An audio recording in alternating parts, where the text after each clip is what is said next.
আচ্ছা,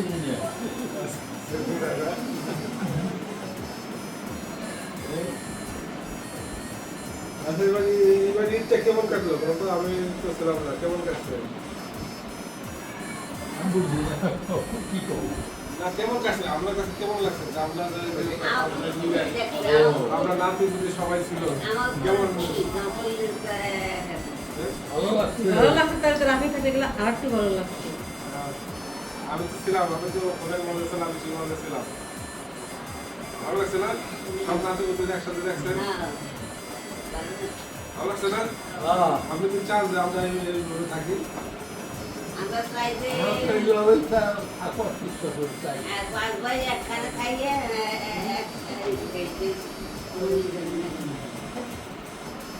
নাম সাথে করাইছে নাম করে বলাই দাও। বা খালে রুটি খান খাইছেন? আব্বার না তো খেয়েছি, খেয়েছি। হ্যাঁ, এই যে খাওয়াই বলা আছে কানে।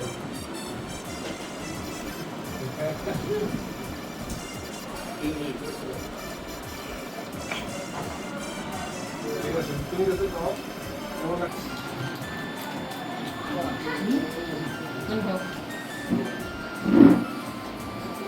খাবার নাই, কিছু নাই, খালি টেবিলে তুমি ছবি তো পাওয়া চালাবো এমনি আমরা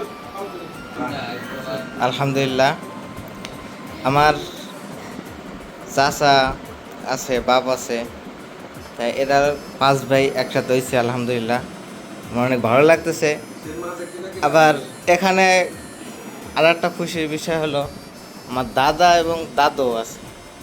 এই যে আলহামদুলিল্লাহ, তো এদের জন্য সবাই দোয়া করবেন যেন এরা আরো দীর্ঘ হায়াত আল্লাহ তাআলা দান করেন তাদের, এদের সবাইকে যেন সুস্থ রাখেন আল্লাহ তাআলা।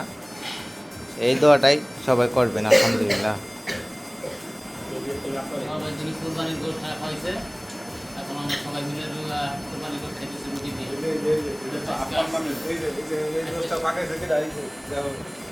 দেখো কেটা বাগাইছে, সেই টেস্ট আসলে অনেক টেস্ট হয়েছে। ইনশাআল্লাহ বাহিরে তো আসছি, তো একটু মন মনে ভালো আছে, খুশি আছে, খুশি আছে, এই জন্য খুশি মনে পাকাইছি। খালি নবা বাইরে পাই নাই এই দিনটা। ঠিক আছে, আমার ছোট ভাই যে আসলে বিদেশ থাকে, তো বিদেশে যে পাকায় খায়, এই জন্য দাদাদের মাংস আমরা সবাই দেখে দিতে চাইছিল, আমরা অনেক সুন্দর করে পাকায়। ইনশাআল্লাহ আমরা সবাই খুশি হয়েছে।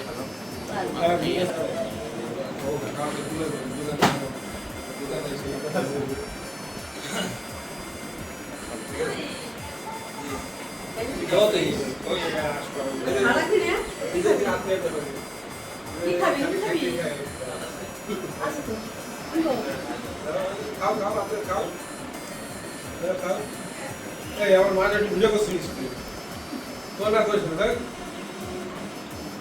শুরুতেই নিছি, বাজন এসে তো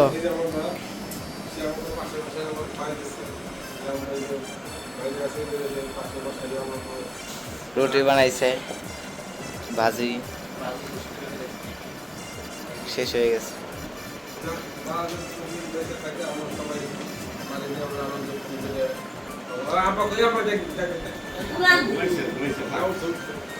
আমরা